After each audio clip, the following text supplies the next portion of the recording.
Hey guys, কি খবৰ? আজি আপোনালোকৰ মাজলৈ এটা নতুন ভিডিঅ' লৈ আহিছোঁ। যদি ভিডিঅ'টো চাই ভাল লাগে like comment share and subscribe কৰি দিব।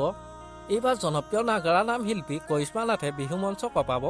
একাংশ কণ্ঠশিল্পী এইবাৰ সংগীত কৰিশ্মা নাথক লৈ। নৱপ্ৰজন্মৰ হাৰ্টথ্ৰব জুবিন গাৰ্গেও সংগীত নেকি কৰিশ্মা নাথক লৈ। কৰিশ্মা নাথ যদি এইবাৰ বিহু মঞ্চৰ বাবে সাজু হয়, তেনেহ'লে বহুতৰে বাবে ভয়ানক হৈ পৰিব নেকি কৰিশ্মা নাথ। কেইদিনমানৰ পৰা এটা নিউজ ছ'চিয়েল মিডিয়াত ভাইৰেল হৈ আছে যে এইবাৰ কৰিশ্মা নাথ বিহু মঞ্চৰ বাবে সাজু হৈছে। কৰিশ্মা নাথক এই বিষয়ত সোধোতে তেওঁ কয় যে গোটেই চ'ত মাহটো কৰিশ্মা নাথৰ নাম অনুষ্ঠানৰ বাবে বুক হৈ আছে।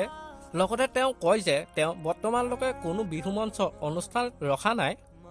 কৰিশ্মা নাথে লগতে কয় যে তেওঁ মহেন্দ্ৰ হাজৰিকাৰ লগত এটা অনুষ্ঠান পৰিৱেশন কৰিবলৈ ইচ্ছা প্ৰকাশ কৰিছে। যদিও মহেন্দ্ৰ হাজৰিকাদেৱে তেওঁৰ লগত অনুষ্ঠান পৰিৱেশন কৰিবলৈ ইচ্ছা প্ৰকাশ কৰিছে, কিন্তু এতিয়ালৈকে তেওঁলোকৰ কোনো ফাইনেল ডিচিশ্যন লোৱা হোৱা নাই।